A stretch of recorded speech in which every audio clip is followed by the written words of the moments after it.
우리가 지난 시간에 만화의 가정에 대해서 잠깐 살펴보았는데요. 이 만화의 가정을 통해서 우리에게 말씀하시고자 하는 것이 있다면 이 만화의 가정의 이 영적인 상태를 지금 보여주고 있었다라는 것이죠. 하나님의 말씀이 마땅히 임해야 될 사람이 있었는데 그것이 무엇인가 하면 바로 영적인 가장, 마노아에게 임해야 함에도 불구하고 마노아에게 임하지 아니하고 그의 여인, 그의 아내, 그의 아내에게 하나님의 영에 하나님의 말씀이 임하는 상태였다라는 것을 우리에게 말씀해 주고 있다라는 것이죠. 이 상태는 무엇을 우리에게 말씀해 주고자 하는 것인가 하면 지금 이스라엘 백성들의 영적인 상태가 지금 어떤 상태인가? 지금 이스라엘의 백성들의 영적인 상태는 지금 하나님의 말씀이 그들에게 임한 상태가 아니라 그들에게 말씀이 없는 상태이다라고 이렇게 이야기할 수 있다는 것이죠. 우리가 지난 시간에 보지는 않았지만 그 만화의 아내의 그런 믿음, 그 만화의 아내의 그런 신앙의 상태, 이것을 우리는 조금 한번 살펴보면 좋을 것 같다라는 생각이 듭니다. 이 만화의 아내의 영적인 그런 그 영적인 모습, 영적인 교훈이 있는데 그것은 무엇인가 하면 그 첫 번째로는 만화의 아내는 하나님이 계획하시고 약속하신 대로 이루실 것을 신뢰했다라는 말씀입니다. 지금 만화의 아내는요, 하나님이 어떻게 계획하시고 어떻게 이끌어 가실지를 아셨어요. 알았어요. 그래서 그 상태에서 그 말씀을 신뢰하고 의지하며 나아갔다라는 말씀을 하고 있다라는 거예요. 하나님께서 삼손을 부르실 것을 나시린으로 부르실 것을 알았고 그를 통하여서 하나님께서 이스라엘 백성들을 구원을 시작하실 것을 알았다라고 이렇게 말씀하고 있다라는 것이죠. 이런 계획을 신뢰하지 않았다면 그는 삼손을 나시린으로 키우지 않았을 겁니다. 왜냐하면 나시린으로 키운다라는 것은 정말 힘들고 어려운 일이었기 때문에 그렇습니다. 혹여 우리의 자녀들이 하나님의 그런 하나님의 부르심을 입은 그런 목회자로 세운다라고 한다면 여러분들 기꺼이 이렇게 감사한 마음으로 보내시겠습니까? 저 같으면 내 자녀가 이 목회의 길을 간다라고 하면 안 보내고 싶습니다. 그만큼 힘들고 어렵고 하나님의 길을 간다는 것 자체가 나실인으로 세워진다는 것 자체가 너무나 힘들고 어렵기 때문에 그 길을 간다는 것 자체를 반대하겠다라는 것이죠. 그럼에도 불구하고 지금 이 만화의 아내의 영적인 상태는 어떤 상태였냐면 아직 그에게 삼손이 그에게 자녀가 아직 있지 않음에도 불구하고 그 아내를 주신 것처럼 신뢰하며 나아갔다라는 것을 말씀해 주고 있다라는 것이죠. 그리고 본인 스스로도 나시린이 지켜야 할 그런 일들에 대해서 행하고 그렇게 지켜나가고 있는 모습을 볼 수 있었다는 것이죠. 둘째로는요, 자신은 기꺼이 그 값을 치르려고 그 계획에 순종했다라는 겁니다. 자신도 스스로 결단하고 이 나시린으로서 어떻게 거룩한 길을 걸어가야 할지를 스스로 자신을 들여서 그 길을 걸어가고 있었음을 말씀해 주고 있다는 것이죠. 근데 성경에 보면요, 여인의 순종을 통하여서 하나님의 놀라운 일들을 행하시는 것을 너무나 많이 볼 수가 있어요. 처음에 우리는 아브라함을 기억하면서 아브라함의 믿음, 아브라함에게 주신 이신칭의 이런 것을 우리는 기억하죠. 아브라함에게 주신 약속 이런 것만을 기억하고 있죠. 그런데 그의 아내인 이 사라를 통해서 하나님께서는 놀라우신 일을 이루시고 계시다라는 겁니다. 어떻게 이 부인으로서 남편이 떠난다고 해서 그 모든 길을 걸어갈 수 있을까요? 아니요, 못할 것 같습니다. 그럼에도 불구하고 그 아브라함이 걸어갔던 그 길을 똑같이 순종하면서 걸어갔던 이 사라의 모습 뿐만 아니라 그는 수태하지 못하여서 지금 더 이상 어떻게 자녀를 생산해낼 수 없는 그런 상황임에도 불구하고 하나님이 주시고자 하는 그런 모습 속에서도 웃음을 가지고 있었음에도 불구하고 이 하나님이 그에게 주신 그 아이를 마음속에 품었다라는 겁니다. 그런 순종을 통하여서 무슨 일이 벌어졌냐면 하나님께서는 그를 만국의 어머니다라는 것으로 지금 세워주셨다는 말씀입니다. 그리고 여러분들 그 또한 어떤 여인이 있냐면 한나를 여러분들이 기억하실 겁니다. 한나의 순종을 통하여서 그에게 주신 사무엘을 하나님께 모든 것을 다 바침으로 말미암아 이 사무엘을 나게 하시고 이 시대에 하나님의 약속, 하나님의 계획, 하나님의 말씀을 사울에게 있게 하시는 그런 놀라운 선지자를 배출해내게 된다라는 것을 말씀해주고 있다라는 것이죠. 이것이 하나님의 약속의 결과들이라는 겁니다. 또한 하나님은 엘리사벳의 순종을 통하여서 예수님의 오실 길을 예비하게 하는 그런 일들을 약속하셨습니다. 그 사람이 누구였습니까? 세례 요한이었다는 것이죠. 뿐만 아니라 하나님은 마리아의 순종을 통하여서 처녀의 몸임에도 불구하고 모든 것이 정말 이루어지면 안 될 것 같은 그런 일임에도 불구하고 돌맞아 죽을 각오를 하면서 자신의 몸을 하나님 앞에 드림으로 말미암아 우리를 죄에서 구원하실 뿐만 아니라 우리에게 영원한 하나님의 나라를 주실 예수 그리스도를 탄생케 하셨다라고 말씀해 주고 있다는 것이죠. 이런 여인의 순종, 여인의 온전한 하나님 앞에 드려지는 순종을 통하여서 하나님께서는 놀라우신 역사들을 이루시고 계시다 말씀하고 있다는 것이죠. 우리에게 주는 영적인 교훈이 있다면 우리들도 하나님을 신뢰하는 그런 믿음, 그리고 하나님 앞에 순종하는 온전한 순종을 통하여서 영적 영혼을 생산해낼 수 있는 그런 놀라우신 일을 이룰 수 있다 말씀하고 있다는 것이죠. 우리의 순종이, 우리의 신뢰가 하나님을 향한 하나님이 우리에게 주신 그 약속의 말씀을 붙잡고 의지하며 나아가는 그 신뢰를 통하여서 영적 영혼을 생산해낼 수 있다는 겁니다. 사도행전 1장 8절 말씀에 보면 오직 성령이 너희에게 임하시면 너희는 우리가 사마리아와 땅끝까지 이르러 우리가 증인이 되는, 우리는 놀라우신 하나님의 놀라우신 역사를 이루어 갈 수 있는 것처럼 우리들도 그 모든 역사를 통하여서 주님의 복음의 일꾼이 될 수 있음을 말씀해 주고 있다는 것이죠. 이것이 이 마리아의 여인 마누아의 아내를 통하여서 우리에게 주시고 하는 영적인 교훈이었음을 우리에게 말씀해 주고 있다는 겁니다. 그런데 오늘 본문은 그런 여인의 순종과 이 마누아를 통해서 삼손을 주시면서 우리에게 또 한 가지 주시고자 하는 그런 메시지가 있음을 말씀해 주고 있다는 겁니다.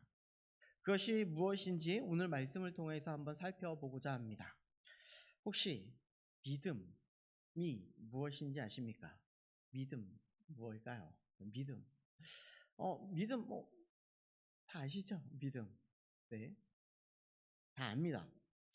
앞선 우리 마누아의 아내가 하나님을 전적으로 신뢰하며 나아갔던 아직 실현되지 않은 사실에 대해서 신뢰하며 나아갔던 것이 바로 믿음이죠. 이것을 히브리서 11장 1절은 이렇게 이야기하는 것을 볼 수가 있습니다. 쉬운 성경으로 볼 텐데요. 우리 한 목소리로 우리 앞에 있는 것 보면서 한번 읽어 보도록 하겠습니다. 자, 시작. 믿음은 우리가 바라는 것들에 대해서 확신하는 것입니다. 또한 보이지는 않지만 그것이 사실임을 아는 것입니다. 보이지는 않았어요. 아직 삼손이 내 가운데에 있지 않았어요. 아직 실현되지도 않았지만 그것을 바라보고 그것이 사실인 것을 믿고 나아가는 신뢰하는 믿음, 이것이 바로 지금 마누아의 아내의 그런 믿음이었음을 말씀해 주고 있죠. 그런데 우리 이 믿음은 우리가 바라는 것들에 대해서 확신하는 것입니다 라는 것이 그 앞에 전제되어 있는데, 그러면 우리들이 바라는 것은 과연 무엇일까요? 여러분들이 바라는 것은 무엇입니까? 우리들이 정말 원하고 바라는 것, 이것이 과연 무엇일까요? 건강도 될 수도 있고요. 물질적인 풍요로움도 있을 수 있고, 자녀들이 잘 되었으면 좋겠다라는 그런 마음도 가질 수 있으며, 우리가 모든 길에서 어디를 가든지 간에 잘됨과 형통한 삶을 살아가는 그런 삶을 살아갔으면 좋겠다라는 마음이 우리들의 마음 속에 너무나 많이 자리 잡고 있습니다. 그런데 이 모든 것이 하나님께서 원하시는 우리의 바램이 아니라 궁극적인 하나님이 우리를 향한 그런 바람, 그리고 우리가 하나님을 향한 궁극적인 바람이 있다면 하나님과의 관계에 깨어지는 그 깨어짐 속에 하나님과의 바른 관계를 유지하는 것을 원하신다 말씀하고 있다라는 것이죠. 하나님과의 바른 관계를 유지할 수 있었다면 우리는 하나님과의 바른 관계를 위해서는 우리가 분명히 알아야 되는 것이 있는데, 그것이 바로 하나님을 알아가는 것이다라는 겁니다. 결국 믿음이란 하나님을 아는 데에서부터 시작한다라는 것을 말씀드릴 수 있다는 것이죠. 하나님이 어떤 분인지 알아야 우리가 하나님을 믿을 수 있고, 그분을 잘 믿고 우리가 믿음을 따라갈 수 있다라는 것을 이야기하는 것이죠. 그런데 우리는 하나님을 아는 데에 힘을 쓰지 않고 그의 파생된 율법에 관심을 가지고, 계명에 관심을 가지고 그것을 쫓아갈 때가 너무나 많이 있었다는 거예요. 이스라엘 백성들이 그랬고, 지금 성경에 있는 많은 사람들이 그것을 쫓아 살아가는 경우가 너무나 많이 있었다는 겁니다. 하나님이 진짜 원하시는, 하나님을 알아서 그분이 원하시고 뜻하시는 바가 무엇인지 알아서 우리가 그것을 쫓아가야 함에도 불구하고 그것을 알지 못했고, 우리는 우리가 스스로 판단하여 계명을 만들고 율법을 만들어서 그것을 쫓아가는 삶을 살았다라는 것을 말씀해 주고 있다라는 것이죠. 그런데 오늘 본문에 마노아도 이와 같은 모습을 그대로 보여주고 있는 본문이 바로 14절에 있는 말씀입니다. 우리 14절 말씀을 같이 한 목소리로 읽어보도록 하겠습니다. 자, 시작. 포도나무의 소산을 먹지 말며 포도주와 독조를 마시지 말며 어떤 부정한 것도 먹지 말고 내가 그에게 명령한 것은 다 지킬 것이니라 하니라. 하나님께서 원하시는 것은 분명히 이 모든 것을 지켜나가는 것을 원하시고 계시고 있는데, 정말 원하시고 계신 것은 무엇인가 하면 그에게 믿음을 원하신다라는 거예요. 하나님을 전적으로 신뢰하는 믿음을 원하신다, 이것을 말씀해주고 있다는 겁니다.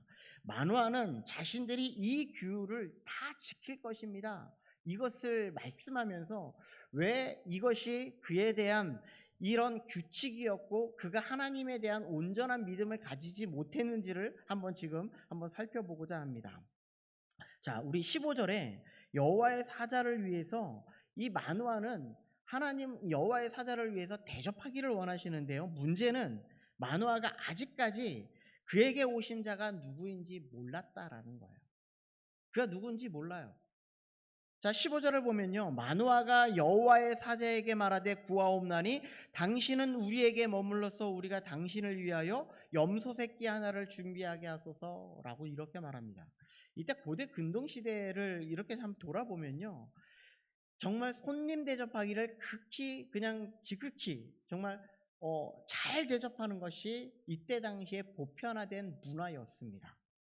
아마 우리 여기 계신 우리 모든 성도님들도 집에 누군가가 오면 우리들도 무엇인가 잘 대접하기를 원하고, 그들에게 무엇인가를 손대접하는 데에 그 소홀히 여기지 않는 그런 문화가 우리 한국 문화에서도 똑같이 있었던 것처럼, 이때 당시에는 이 이스라엘의 문화 중에 이 손님 대접하는 것이 정말 율법처럼 그렇게 여겨졌던 그런 문화였습니다. 그리고 이런 문화가 있었던 것 중에 중요한 것 중에 하나가 무엇이었냐면, 이 손님 대접함이 복 받는 길이다라고 이렇게 생각했기 때문이라는 겁니다. 그래서 우리들도 너무나 잘 알고 있는 것이지만, 아브라함도 지금 사람의 모습을 입고 온 여호와의 사자에게 정말 손님 대접하기를 아직 극진히 하는 것을 볼 수가 있죠. 그에게 그의 발을 씻겨주고 떡을 주고 좋은 송아지를 잡아서 극진히 대접하는 것을 우리는 창세기를 통해서 우리는 볼 수 있습니다. 또한 우리는 이전에 보았지만 이 기드온도 이 여호와의 사자가 방문하였을 때 이 그를 사사로 세우려고 할 때 그를 극진히 대접하는 것을 볼 수가 있습니다.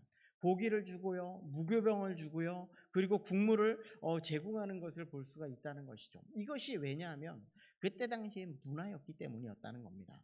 그런데 오늘 본문에서도 마찬가지로 이 만화는 뭐라고 이야기하냐면 구하옵나니 이 말씀을 하고 있어요. 이 말씀은요, 부디 제발 내가 당신을 대접할 수 있게 해주옵소서, 이 말씀을 하고 있는 거예요. 내가 당신을 대접함으로 내가 좀 복을 받았으면 좋겠습니다, 이 말씀을 하고 있다라는 거예요. 그런데 하나님의 사자는 무엇이라고 이야기하냐면 16절에 내 음식을 먹지 않을 거야. 나는 너의 음식을 먹지 않을 거야. 대신 번제를 준비하려거든 마땅히 하나님 앞에 드리는 것이 마땅할 겁니다 라고 이렇게 말하고 있다는 것이죠. 번제를 드리라고 하는 이유가 분명하게 있습니다. 이 번제라는 것이 우리가 무엇인지 좀 알았으면 좋겠는데요, 이 번제란 자신을 전부 태워서 드리는 완전한 헌신을 의미하기 때문이라는 겁니다. 그래서 우리가 처음에 믿음이란 무엇이라고 말씀을 드렸냐면 하나님을 아는 것이라고 이렇게 말씀을 드렸고, 우리는 한 걸음 더 나아가서 우리가 하나님을 알고 하나님을 온전히 신뢰하며 나아갈 때에 우리에게 또 하나 요구하는 것이 있는데 그것이 무엇인가 하면 완전한 헌신이었다라는 겁니다. 다른 말로 하면 내가 주장하는 삶을 살아가지 마십시오라는 겁니다. 예수님이 말씀하셨던 것처럼 자기를 부인하고 자기 십자가를 지고 예수 그리스도를 따라가는 삶, 그것이 완전한 순종, 완전한 헌신이다라고 이렇게 말씀하고 있다라는 것이죠. 사도 바울의 말을 조금 빌릴까요? 갈라디아서 2장 20절의 말씀에 보니까 내가 그리스도와 함께 십자가에 못 박혔나니 그런즉 이제는 내가 사는 것이 아니요 오직 내 안에 그리스도께서 사시는 겁니다. 내가 살아가는 것은요, 내가 주장되어서 내가 살아가는 그런 삶을 살아가는 것이 아니라 내 안에 그리스도가 살아가는 것입니다 라는 것을 말씀해 주고 있어요. 그러면서 말씀하는 것이 있는데 그 뒤에 말씀, 내가 육체 가운데 사는 것은, 내가 지금도 이 땅 가운데 살아갈 수 있는 것은, 내가 아직도 이 세상 가운데 살아갈 수 있는 것은 예수 그리스도가 내 안에 살고 있기 때문에 내가 살아갈 수 있는 겁니다. 이것을 말씀해주고 있는 거예요. 이것이 믿음이라는 겁니다.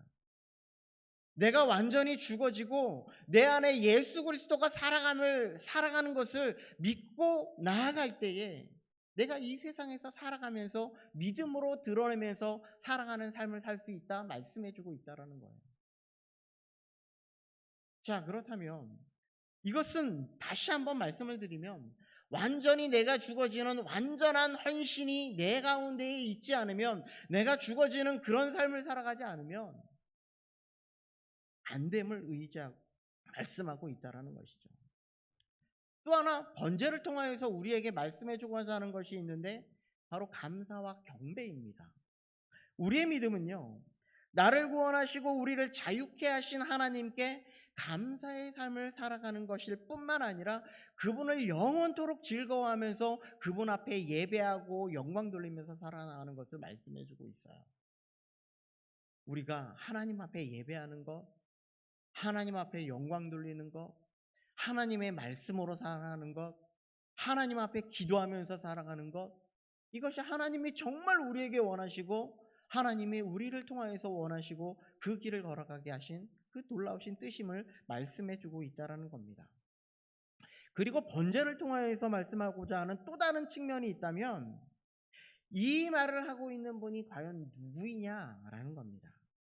우리는 때론 하나님의 말씀을 묵상하고 읽고 들으면서 오늘 드려지는 이 예배를 통하여서 우리에게 분명히 이 주시는 말씀이 있고 우리에게 들려지는 말씀이 있는데 그 말씀을 들으면서 내 마음이 조금 불편하다고 해서 그것이 하나님의 말씀이 아닌 것이 아니라 그 말씀을 들었다면 내 마음이 조금 불편하다 할지라도 그 말씀을 통하여서 순종할 수 있는 우리들이 되길 원한다 라는 것을 말씀해 주고 있다는 것이죠. 이어서 우리 17절 말씀을 한번 같이 보도록 하겠습니다. 17절 말씀입니다. 함께 읽겠습니다. 시작. 또 여호와의 사자에게 말하되 당신의 이름이 무엇이니까 당신의 말씀이 이루어질 때에 우리가 당신을 존귀히 여기리이다 하니. 하나님의 사자는 번제를 통하여서 하나님을 알기를 원했고 완전한 헌신을 통하여서 하나님 앞에 드려지길 원했던 이 여호와의 사자가 사자였음에도 불구하고 지금 계속해서 마누아는 자꾸 헛다리만 짚고 있는 거예요. 자꾸 당신의 이름이 무엇입니까? 당신을 좀 알고 싶어요. 당신의 이름을 알고 싶어요. 라고 이렇게 물어보고 있다는 거예요. 왜 자꾸 당신의 이름이 무엇인지 묻고 있는지 아십니까? 인간적인 모습으로 그들을 자꾸 섬기기 위해서, 인간적인 모습으로 그를 자꾸 높이기 위해서 지금 그분의 이름을 자꾸 물어보고 있다는 거예요. 우리가 정말 경계해야 되는 것이 있다면 바로 우리의 높아짐이에요. 우리가 영광을 받는 것이고 우리가 인정받는 것에 우리는 정말 주의해야 한다 말씀해주고 있다는 것이죠. 마노아도 마찬가지입니다. 여호와의 사자는요, 그리고 이렇게 이야기합니다. 우리 함께 18절을 함께 보겠는데요. 18절 말씀입니다. 자, 시작. 여호와의 사자가 그에게 이르되 어찌하여 내 이름을 묻느냐? 내 이름은 기묘자라 하니라. 왜 자꾸 내 이름을 알려고 하느냐? 그것이 중요한 것이 아니다. 이것을 말씀해 주면서 자신의 이름을 알려주는데 그 이름은 기묘자다라고 이렇게 말합니다. 번제를 통해서 하나님을 알기를 원했던 여호와의 사자는 이 마노아와 그의 가정에게 정말 원하는 것이 무엇인지 드디어 말해주고 있습니다. 그의 이름이 기묘자다. 근데 기묘자라는 말이 무슨 뜻인지 아십니까? 우리가 흔히 그 성탄 이런 행사 막 이런 거 할 때 기묘라 모사라 막 이렇게 해가지고 하나님을 막 찬양하고 막 이러죠. 근데 기묘 이 무슨 말이냐면요, 한 단어로 이야기하면 비밀이라는 뜻입니다. 어떤 주석에는 이해를 초월함이라는 말씀입니다. 그러니까 이 말씀을 하고 있는 것은 어떤 의미이냐면 내 이름을 알 필요가 없어. 이미 너는 알고 있어 라는 말입니다. 인간적인 생각을 뛰어넘고 그리고 우리의 생각을 뛰어넘는 분이 바로 그런 하나님이야 라고 말씀하고 있는 것이죠. 그런데 놀라운 것은 무엇인지 아십니까? 하나님은 우리를 너무나 사랑해 주셔서 우리에게 긍휼을 베풀기를 원하시기를 뿐만 아니라 우리에게 자신을 드러내어 이미 보여주시고 계시다라는 거예요. 지금 마노아에게도 마찬가지이고요. 이스라엘 백성들에게도 마찬가지예요. 이미 이스라엘 백성들에게는 하나님의 놀라우신 긍휼의 사랑인 십계명을 그들에게 허락해 주셨을 뿐만 아니라 우리들에게도 하나님을 자신을 드러내어 보여주신 성경을 우리에게 알게 하셨다 말씀하고 있다라는 것이죠. 성경을 통해서 하나님의 마음을 다 드러내 보여주셨는데 나는 너희에게 더 이상 보여줄 것이 없다. 그러니 이 놀라운 사건을 통해서 우리는 하나님의 그 놀라우신 그 모습을 다 알 수는 없지만 하나님의 계시하신 이 성경을 통해서 우리는 하나님이 어떤 분인지 알아가라. 그리고 그것을 통하여서 믿음을 세워가라. 이렇게 말씀하고 있다는 것이죠. 이제 19절 이하에 번제를 드릴 때에 이적이 일어납니다. 20절에 보니까 불꽃이 제단에서부터 하늘로 올라가는 동시에 여호와의 사자가 제단 불꽃에 휩싸여서 막 올라가는 장면이 막 기적이 막 일어나고 있는 것을 볼 수가 있어요. 놀라운 하나님의 일을 보면서 드디어 자신에게 보낸 분이 누구인지 깨닫게 되는 거예요. 그런데 또 문제가 생깁니다. 22절 말씀을 한번 같이 볼까요? 22절입니다. 자, 22절 한 목소리로 읽겠습니다. 자, 시작. 그의 아내에게 이르되 우리가 하나님을 보았으니 반드시 죽으리이다 하니. 이 말 지금 누가 하고 있는 걸까요? 마노아가. 영적인 가장인 믿음 안에 굳건히 서서 하나님의 약속의 말씀이 무엇인지 알고 그것을 굳건히 세워져야 함에도 불구하고 지금 그러지 못하고 있다. 우리가 하나님을 보았어.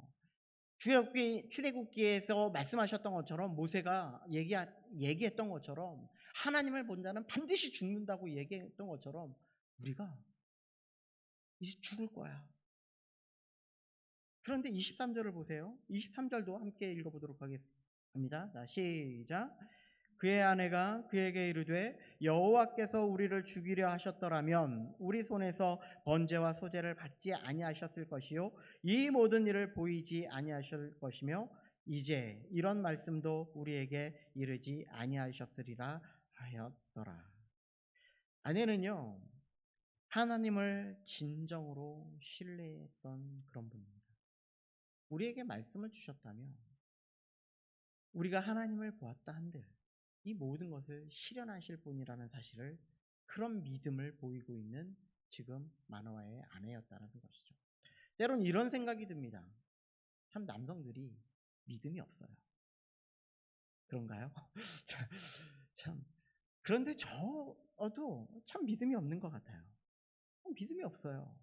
지금 이 단에 서서 하나님의 말씀을 선포하지만 정말 믿음 없는 그런 모습을 보일 때가 너무나 많이 있었던 것 같습니다.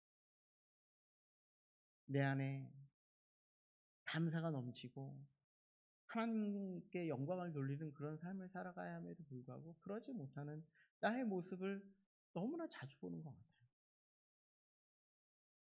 여자의 마음이 갈대라고 얘기했죠. 아니, 믿음의 앞에서는 왜 이렇게 남자의 마음이 갈대 같은지 몰라요. 오늘 정말 그래 열심히 한번 해보자 라는 믿음을 가지고 하나님 앞에 나오지만 또 무너지고 쓰러지는 게 우리의 마음인 것 같다라는 것이죠. 하나님의 약속의 말씀, 번제도 주셨고 약속의 말씀도 주셨고 증거도 보여주셨고, 그러니까 기적도 보여주셨고, 하나님 앞에 온전히 붙잡고 살아갔으면 얼마나 좋겠어요. 그럼에도 불구하고 그러지 못한 마노아의 모습. 여기 이 말씀을 통해서 우리에게 말씀하고자 하는 것이 있습니다. 우리가 하나님 앞에 믿음을 갖는 것은 하나님을 온전히 알아가는 데부터 시작된다라고 이렇게 이야기하고 있는 겁니다. 우리는 어떻게 하나님을 알아가는 데에 힘쓰므로 우리는 어떻게 믿음을 세워갈 수 있을까요? 로마서 12장 2절 말씀에 보니까요, 우리 함께 한번 말씀을 한번 읽어보도록 하겠습니다. 자, 앞에 있습니다. 한번 읽어보겠습니다. 자, 시작. 너희는 이 세대를 본받지 말고 오직 마음을 새롭게 함으로 변화를 받아 하나님의 선하시고 기뻐하시고 온전한 뜻이 무엇인지 분별하도록 하라. 아멘. 오직 마음을 새롭게 함으로 변화를 받으래요. 우리는 하나님의 말씀으로 하나님을 알아감으로 하나님이 어떤 분인지, 나를 통하여서 어떻게 이끌어 주시고 나를 어떻게 구원해 주실 뿐만 아니라 우리의 모든 인생 가운데 어떻게 역사하실 그런 하나님을 알았다면, 그런 마음으로 우리가 변화를 받아서 우리의 모든 삶 속에서 하나님께서 주시는, 하나님이 선하시고 기뻐하시고 온전하신 뜻을 이루시는 그 역사를 바라보면서 나아가라, 이 말씀을 해주고 있다라는 겁니다. 이것이 하나님이 어떤 분인지 알아가라고 말씀하시는 하나님의 놀라우신 뜻이라는 거예요. 뿐만 아니라 고린도전서 2장 16절의 말씀에 보니까, 앞에 있는데 함께 읽어보도록 하겠습니다. 시작. 누가 주의 마음을 알아서 주를 가르치겠느냐? 그러나 우리가 그리스도의 마음을 가졌느니라. 이미 우리에게요, 예수 그리스도를 고백하고 예수 그리스도를 믿는 우리의 마음속에 성령님께서 우리의 마음 가운데 오셔서 이미 예수 그리스도를 닮아가고 예수 그리스도를 믿으려고 하고 예수 그리스도를 신뢰하는 마음을 우리의 마음속에 이미 심어주셨다 말씀하고 있는 거예요. 이런 마음을, 이런 우리의 진정한 마음을 우리는 이 마음을 품고 이 마음 속에 감사와 영광을 돌리는 삶을 살 수 있어야 된다 말씀해주고 있다는 것이죠. 그러니 우리에게 이 성령을 통하여서 이 세상을 살아가면서 두려워하는 그런 마음을 가지고 살아가는 그런 믿음이 아니라, 하나님께서 우리를 통하여서 어떻게 역사하실지, 어떤 선한 길로 이루어 주실지, 어떤 기뻐하시고 놀라우신 뜻을 이루실지, 그 온전한 뜻을 바라보며 나아갈 수 있었으면 좋겠다 말씀하고 있는 것이죠. 우리의 믿음은요, 하나님을 아는 데부터 시작합니다. 뿐만 아니라 그 하나님을 알았다면 우리의 모든 헌신을 통하여 우리의 믿음을 보일 것을 말씀하고 있는 겁니다. 우리의 모든 삶을 통해 주님을 알아가기에 정말 힘쓰고, 그리고 우리의 온 마음을 다하여 주님께 헌신할 수 있는 우리 모두가 될 수 있기를 주님의 이름으로 축복드립니다. 기도하겠습니다.